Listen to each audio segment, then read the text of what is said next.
શું આપનો જન્મ પણ શુક્રવારે થયેલો છે? તો આપના માટે આ રીલ કામની છે. જય શ્રી કૃષ્ણ. શુક્રવારનો દિવસ એટલે કે શુક્ર ગ્રહ સાથે જોડાયેલો છે, જે પ્રેમ, સુંદરતા, ઐશ્વર્ય, કલા અને સુખ સુવિધાઓનો કારક માનવામાં આવે છે. આજે આપણે જાણીશું શુક્રવારે જન્મેલા લોકોના મુખ્ય લક્ષણો, એમનો સ્વભાવ, એમનું કાર્યક્ષેત્ર અને સારા ઉપાયો. જાણતા પહેલા કોમેન્ટની અંદર જય શ્રી કૃષ્ણ લખી આપના પરિવાર સુધી રીલને શેર કરીએ.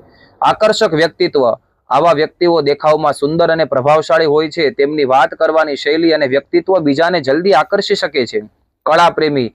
તેમને સંગીત, નૃત્ય, ચિત્રકલા કે અભિનય જેવા સર્જનાત્મક ક્ષેત્રોમાં ઊંડો રસ હોય છે.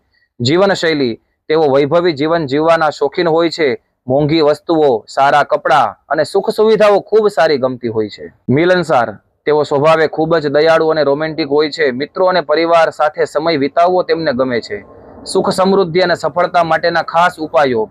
મહાલક્ષ્મી ઉપાસના. શુક્રવાર માતા લક્ષ્મીનો દિવસ છે.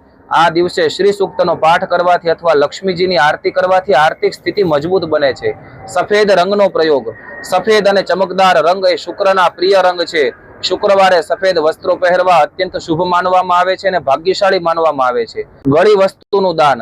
જરૂરિયાતમંદોને સફેદ મીઠાઈ, ખાંડ, દૂધ કે ચોખાનું દાન કરવાથી કુંડળીમાં શુક્ર છે એ બળવાન બને છે. સુગંધનો પ્રયોગ. શુક્રને પ્રસન્ન કરવા માટે અત્તર કે પરફ્યુમનો પ્રયોગ કરવો એ ફાયદાકારક રહે છે. તેનાથી સકારાત્મક ઉર્જાઓ વધે છે. વ્યવસાયિક ક્ષેત્રો. શુક્રવારે જન્મેલા લોકો માટે media, glamour, industry, fashion designing, jewellery, business, hospitality, interior decoration અને કોસ્મેટિકના ક્ષેત્રમાં સફળતા એ પ્રબળ શક્યતાઓ રહેલી રહે છે. માટે આ કાર્યની અંદર આગળ જોડાવવું જોઈએ.